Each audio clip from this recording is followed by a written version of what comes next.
좌측 연산에서 더하기 빼기 곱하기 나누기에서 우리가 더하기와 곱하기만 사용을 하고 이제 빼기와 나누기를 해석을 해서 없앤다고 했어요. 어떻게 해석하냐? 빼기를 더하기로 해석하고 나누기를 곱하기로 해석을 한다고 했습니다.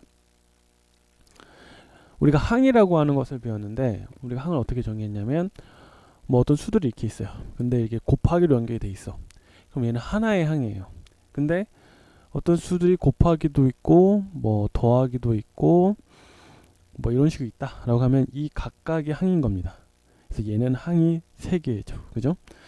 그래서 우리가 결국에는 어떤 연산이라고 하는 것을 전체적으로 항들의 합으로 표현을 하고 싶은 거예요.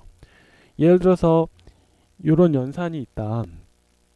그럼 얘도 항들의 합으로 표현을 하고 싶은 거죠. 그런데 여기 마이너스, 즉 빼기가 있으니까 이 빼기를 어떻게 하면 더하기로 해석을 할 수 있을까? 그래서 우리가 했던 게 여기를 똑 잘라가지고 그래 더하기인 걸로 치자. 일단 더하기인 걸로 치자.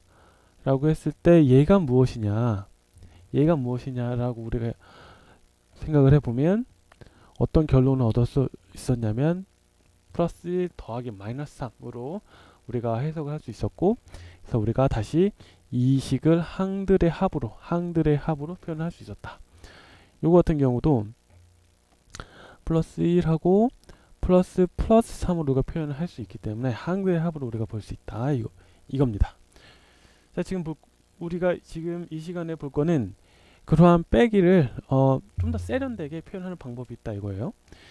지금 플러스 3에 빼기가 붙으면 마이너스 3이 된다고 했죠. 그리고 마이너스 3에 빼기가 붙으면 플러스 3이 된다고 했어요.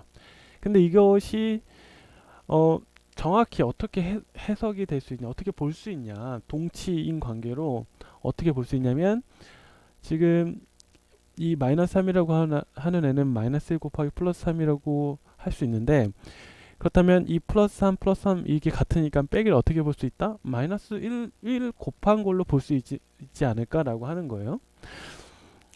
지금 마이너스 3 빼기가 플러스 3으로 해석이 되는데 플러스 3이라고 하는 애는 마이너스 1 곱하기 마이너스 3이에요. 그죠?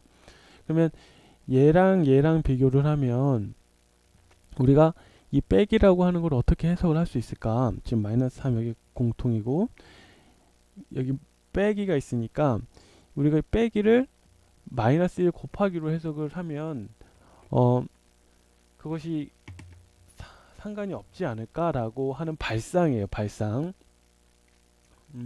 근데 이 발상은 모순이 없이 맞아요. 그러니까 예를 들어서 빼기 플러스 3이다 라고 하면 마치 마이너스 1 곱하기 플러스 3이라고 봐도 무방하다는 거예요.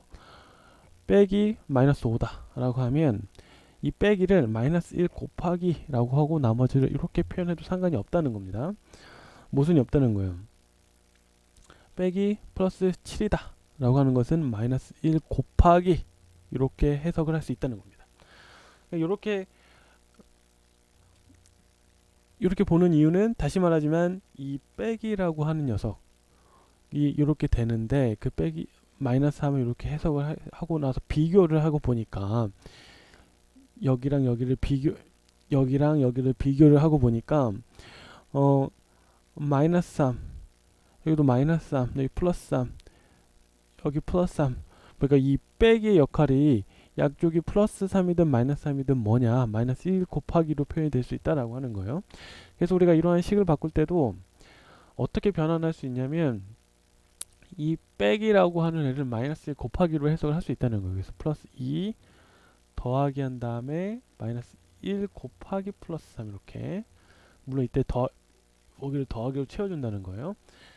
더하기 마이너스 1 곱하기 마이너스 4 이렇게 바꿀 수 있다는 겁니다.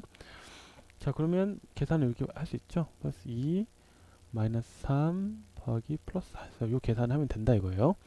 자, 여기도 마찬가지로 마이너스 빼기라고 하는 걸 어떻게 해석할 수 있다? 마이너스 1 곱하기 이렇게 더하기 마이너스 1 곱하기 플러스 2 이렇게 둘 수 있고 플러스 마이너스 1 곱하기 마이너스 5 이렇게, 그래서 빼기라고 하는 애를 우리가 마이너스 1 곱하기로 해석할 수 있다라고 하는 겁니다.